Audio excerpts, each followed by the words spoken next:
Hei, Ulja on siin ja kui me vaatame neid kahte autot, siis neil on puhtalt paberi peal nii mõndagi sarnast. Mõlemad on 2003 aasta autod, mõlemad on diislid, mõlemal esimene sild nii veab kui pöörab. Kuid samas mõlemal on ka omad erinevused, nagu näiteks see on suur maastur, see on pisike luukpära, nelikvedu, esivedu, automaat, manuaal. Kuid nende kõige suurem erinevus paberi peal on see, et nüüd Aubi ei ole enam minu oma.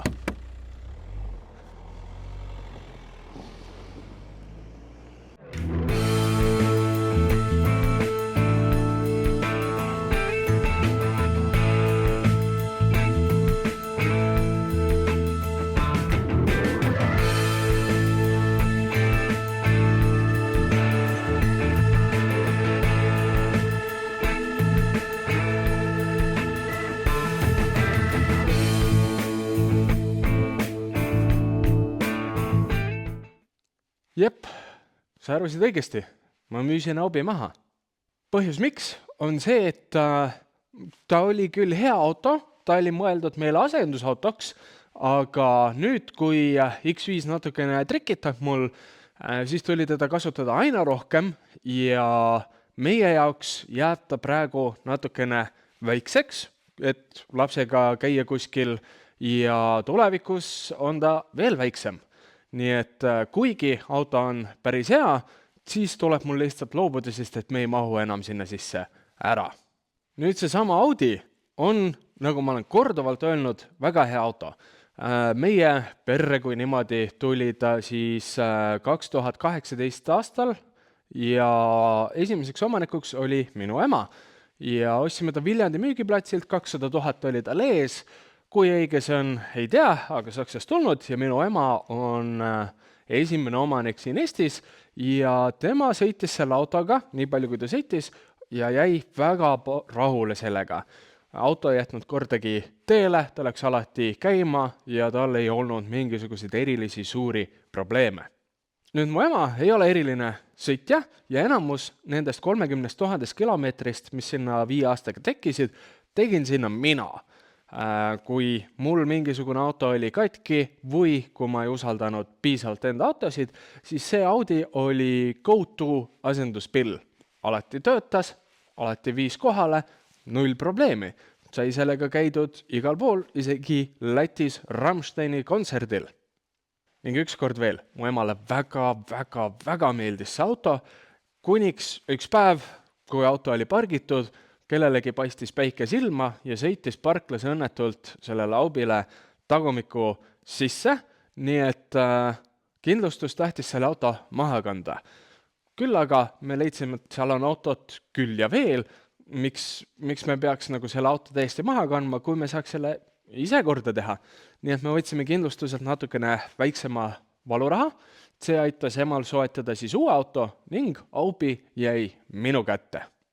Nüüd siin YouTube'i kanalil on päris paar videot, vist äkki 4 osa sellest, kuidas ma siis selle tagumiku korda tegin.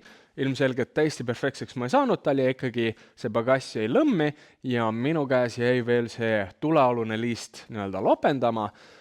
Kuid ma sain sellele ülevaatuse peale, auto sai legaalselt sõita ja panime siin hiljuti alla veel talle ka talverehvid ja siis ma otsustasin, et on õige aeg müüa. Nüüd, kuna see auto on nagu ta on, siis ma ei teadnud, kuidas teda nii-öelda reklaamida, kuhu teda üles panna, mis hinnaklassi teda panna, et saada võimalikult hea hind, mis oleks aus nii mulle kui ka tuleviku ostjale, et ma saaksin võimalikult palju raha, et osta mulle järgmine auto, sellepärast et mul on asendusautot vaja, X5 trikitab ning mul on X5-st natukene võib-olla kopp ees, selles suhtes, et ega ilmaasjata minust seda meemi ei tehtud. Küll aga mõtlesin, et kuhu teda üles panna ja siis meie majast Kege, minu naise vend, ütles, et kurat, see Audi on ikka täitsa okei, mõtleb siin, käisin vahepeal Tallinnas temaga, läks 4,6 liitrit 100-le, tal on vaja just mingisugust pisiket autot, mis võtab võimalikult vähe kütust ja siis ma müüsin selle Aubi talle. Nii et põhimõtteliselt ta on ikka veel peres, ta ei kuulu mulle, kõik asjad, mis seal autoga edaspidi juhtuvad, see on nüüd keegi otsustada, nii et võib-olla me näeme teda tulevikus natukene, kas siis mingisuguse teeme terve video temast või siis kuskil mingi video taustal, täitsa kadunud ta ei ole, küll aga ta ei ole selle kanali põhifookuses enam. Mis tähendab nüüd seda, et ma olen täiesti ilma autota, sest et X5 on nagu ta on, nii et mul on vaja kiiresti uut autot. Mis selleks suveks autoks olla võib? Päris täpselt ei teagi. Põhiidee on see, et ta võiks olla suur. Ma eelistaksin tagavedu, küll aga nelik oleks ka väga hea ja hädapärast saan ma esiveoga ka hakkama. Ja mingisugused muid kriteeriumid, ta võiks olla vastupidav. Mul on olnud 3 BEM-i turbodiislit järjest, mis on lõpetanud siis minuga koostöö. Võib-olla on asi minus, võib-olla on asi minu õnnes, jumal teab seda. Keegi kommentaariumites kohe kirjutab, sinus on asi. Vahvalt võib olla. Aga võiks olla midagi vastupidavat, midagi suurt. Ja nagu rohkem suuremaid kriteeriumi ei ole. Nii et lähme otsime autot.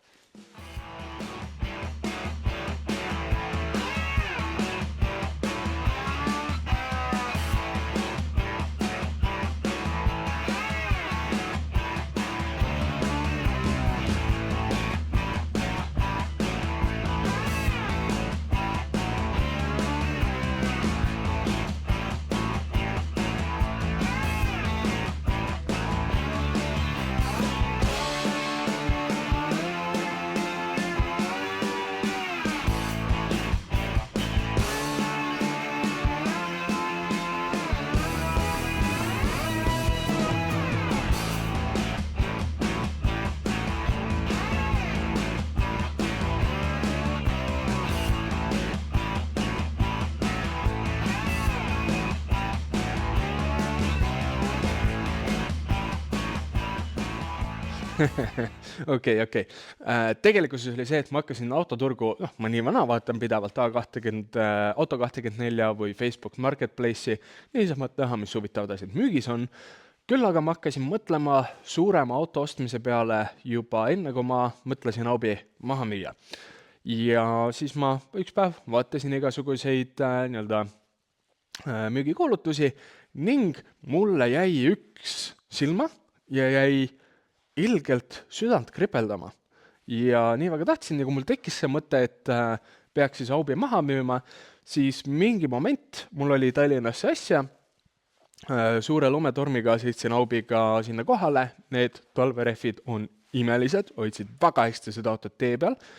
Ja kui ma juba Tallinnas olin, ja see auto oli ka Tallinnas, siis ma mõtlesin, helistasin omanikule, et kuule, räägi mulle natuke lähemalt. Sest et kuigi ma olen seda autot jälitanud tükk aega, võib-olla see ei ole ikkagi päris see. Äkki see on veits liiga üle haibitud või on paras ront või mis iganes. Ja palusin omanikul rääkida. Ja omanik tõi välja põhimõtteliselt 2 viga, kütuseneidik ei tööta ja ukselukud ei tööta. Ma elan maal, meil siin on eramaja, kus ma saan seda autot hoida. Ja kütuseseeriga on see, et ma nii vana tangin võib-olla tihedamini kui peaks, selles suhtes, et ma ei lase kütust liiga madalale, et pole hullu. Omanik ütles, et sellele on tehtud päris palju igasugust remonti, on korda tehtud ja siis pakkis mulle niivõrd huvi, et ma sain isegi samal päeval seda autot näha. Ja käisin, vaatasin, ütleme nii, et see auto jättis mulle retsilt positiivse mulje. Ja siis ma ei tea, ma tulin koju, ma ütlesin talle, et ma vajan natuke aega mõtlemiseks, kuna see auto on natukene kallim, kui ma tahaks, et ta oleks. Ja mul on vaja natukene mõelda, kas ma olen nõus nende vigadega, sest et testi sõidul leidsin ma veel mõne vea üles, nagu näiteks üks tagapidur jääb kinni. Ja tulin nüüd koju, ütlesin, et ma mõtlen natukene, vaatame, kas ma tahan seda autot või mitte. Ja see auto on nii palju mul südamel kripeldanud, et siin ei ole mõelda. Läheb ikka nii, nagu läheb. Näen mingit autot, mulle see väga meeldib ja nüüd lähme järgi.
No nii, auto on käes, meil on hea, sõidab hästi. Jah, lähme vaatame, kas saame koju. Lähme käime korra veel, tegelikult võtame keto peale ja lähme käime söömas ja siis saab koju minna. No nii, auto on ostetud, võtmed on taskus, meil on hea, siiani sõitis hästi. Aga ma veel ei ütle, mis autoga tegu on, et kiusan teid natukene. Seniks aga, kuna ma juba linnas olen, siis ma sain Getoga kokku ja äkki Geto annab mõne vihje, mis auto see võib olla. Ja teie saate kommentaariumis ära arvata, et mis autoga tegu on. Niimoodi, ühesõnaga, Uljan käskis mul siis natukene tutvustada seda või vihjetena nagu edasi anda, et kuna veel pilte sellest autost kuskil ei ole ja midagi, et tegu on siis talveks ideaalse autoga, pereautoga. Ta on Benz, ta on manu, ta on tagavedu ja pereautole omaselt universaal. Uljanil on seda marki autot varem olnud, küll aga mitte seda mudelit. Ja veel siuke lisavihje on see, et see on viimased siuke aasta-poolteist olnud minu enda märgunistus ja väikse vihje annab ka võib-olla see, kus me praegu asume ja sööme siis korraliku lihapalli, pohlamoosi ja ma ei mäleta, mis kast ma võtsin. Anyways, hei Taaja, lükka teile. No nii, uus auto on koju toodud ja see esimene sõit Tallinnast siis koju mööda Tallinn-Tartu maanteed oli veidrad emotsioone täis, ütleme nii. Selles suhtes, et see oli täiesti minu jaoks nagu harjumatu auto. Ma ei ole varem ühegi siuksega sõitnud, välja arvatud siis, kui ma seda proovisõidul käisin testimas. Ma sain siis, nagu aru oli saada, Tallinna linnas testida natuke maanteed, tegin ka nii-öelda IKEA otsal, aga IKEA-sse Tallinnast on väga palju vähem minna kui mul Tallinnast koju. Nii et ikkagi oli mingisugune närv ja hirm sees, et tundmatu auto, kindlasti olid ka kehvad teeolud ja ma ei teadnud ka neid rehve, mis seal all on, et kui hästi see hoiab kogu selle auto juhitavust. Nii et oli pisikene närv sees, aga samas kogu see sõit kulges täiesti nagu muretult. Vahepeal oli siuke tunne, et jääks isegi kas või magama, et mul oli niivõrd nagu mugav oli olla ja mingisuguseid kilinaid ei olnud, mingisuguseid kolinaid ei olnud ja kuigi ma olin natukene ärev nende teeolude pärast ja tundmatu auto pärast, siis mul ei olnud kordagi mingisugust surmahirmu või midagi, et ma ei mõelnud kordagi, et midagi nüüd kohe-kohe annab alla või ei tea, kas ma nüüd koju jõuan. Aga koju ma jõudsin ilusti, nii et mina jäin väga rahule, ma olen ülisillas. Ma ei oodanud, et see auto mulle nii palju meeldima hakkab, aga hakkas. Nii et võtame siis tänase osa või tänase video siis kokku. Aubit mul enam ei ole, selle asemel on mul nüüd üks uus auto, mis on Benz, ta on manuaal, ta on tagavedu, ta on universaal ja ta on mugav ja ta ei tekitanud mulle surmahirmu. Mis auto see täpsemalt on, seda näeme aga järgmises videos, sest et nagu ma ütlesin, ma olen niisugune kiusukott ja ei ütle kohe. Nii et kui sulle meeldis see video, siis kindlasti pane sellele like. Kui sa seda juba teinud ei ole, siis kindlasti subscribe'i, nii saad sa teada, kui tuleb video välja sellest, mis auto see päriselt on. Ja all kommentaariumis anna kindlasti ka oma pakkumine teada, et mis sa arvad, mis auto see olla võiks.